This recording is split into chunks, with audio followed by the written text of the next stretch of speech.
when the external is like family or faith, is that still external? Or is that In what way? still What would they like say?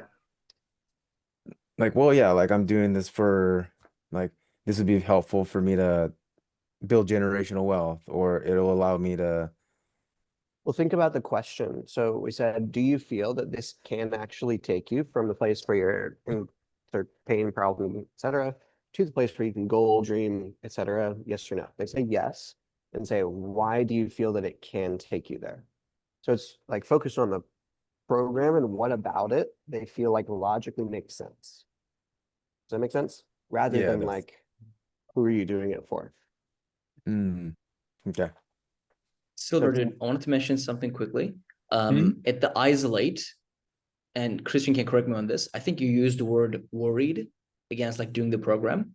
So usually in isolate, the word that I learned from Christian to use is actually the word hesitant. So it's like, aside from this objection, is there anything else that's keeping you, hesitant instead of worried? Because when you say worried, even if they're not worried, now that energy is planted in their mind. So like, should I be worried? Like, are people worried at this stage? No, just a little hesitant. They want to do it, yeah, just a little hesitant, which is your objection handling. yeah, Amazing. Thank you. yeah. It's really, I'll give you guys a couple little nuggets on how to word things throughout this. I think this would be a good way to cap off this training, is when you do the clarify step, be very careful of your tonality. You want to be careful that you don't come across as like debating them or arguing with them. So when somebody says it's just a lot of money, if you're just deadpanning, you're like, what do you mean? It's a little weird. Like they're opening up to you about a concern. So you want to make sure that you don't like, throw rocks at them, if that makes sense. You don't want to argue with them. But if you have, this is where tonality comes in and it's helpful. If you have a concern tone, you're like, oh, what do you mean? It's a lot different. It's like I'm curious about it because that's what it is at the end of the day. Is I want to be curious about what they just said and what they mean by it, not argumentative with what they said. Like, what do you mean? Where do you feel that comes from? What's the main reason that you might be feeling that? Those sorts of questions, right? When you get to isolate, yes, Ahmet said it very well.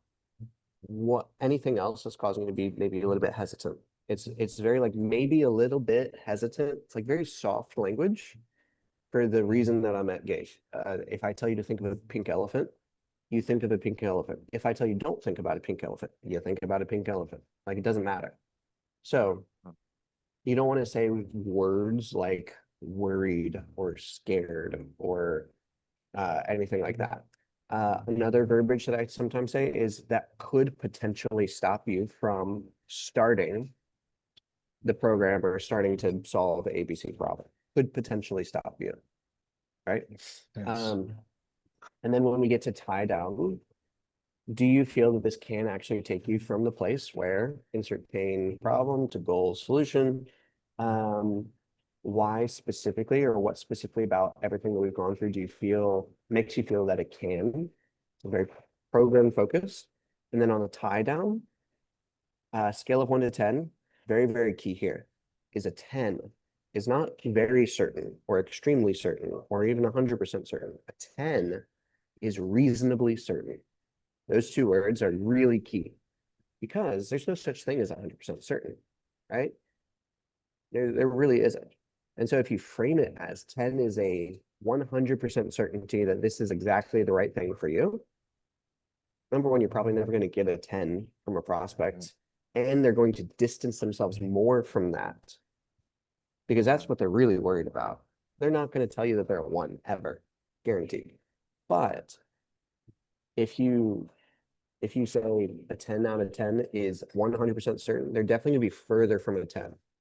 And this is really important because whatever number they give is the number they attach themselves to because they come up with it.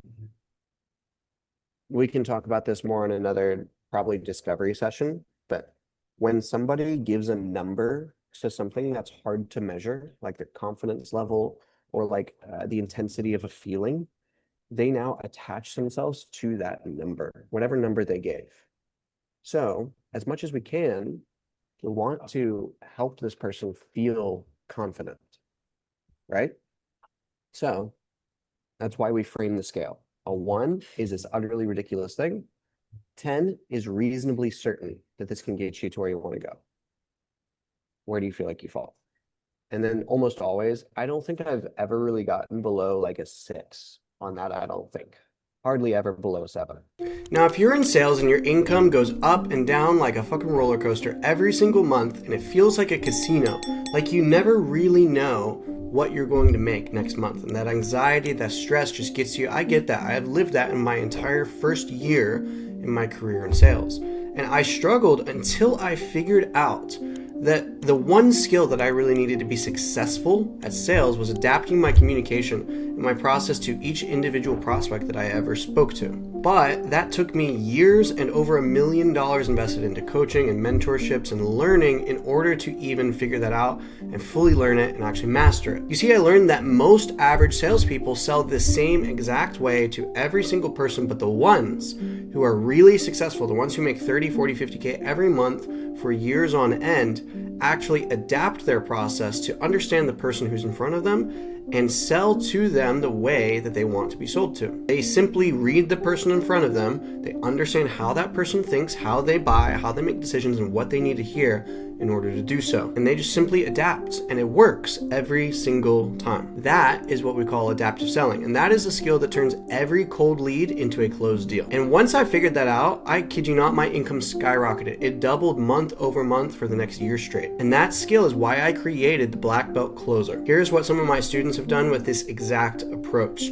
Ahmet went from inconsistent 5K months to over $30,000 in just 20 days of working for a month. Joe went from 10K a month as his top month as a closer to consistently making 30K a month for the next year straight, and then becoming a sales coach and making 80 grand the very next month. Oscar went from inconsistent 5, 6, 7K months, even his top month was a 10K month, to consistent 20K months and even a $32,000 commission month on the way. That was the biggest income month of his entire life. And one of his best friends, Brody, who also signed up, went from, he was doing anywhere between 5 to 15K a month consistently to 25K a month consistently, and his top month being $29.3 thousand in commissions. And he even made upwards of $9,000 in commissions in a single day. Velko is another example. He consistently makes $45,000 to $50,000 every single month and has been for almost the past year.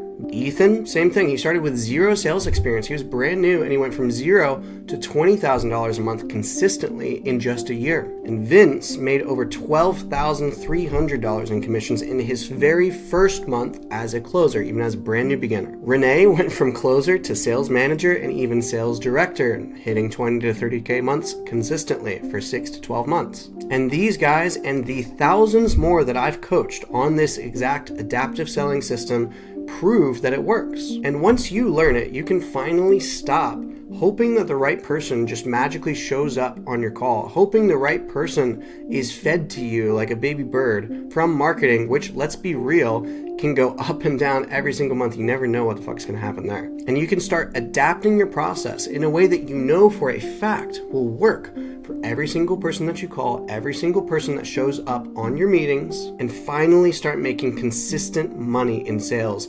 every single month, month after month, year after year, like clockwork. And you can do it no matter what offer you're on, no matter what happens with marketing, and without even having to change your selling style that you're used to, that you've paid thousands of dollars to learn and probably thousands of hours to practice. The freedom that you got into sales for is finally here.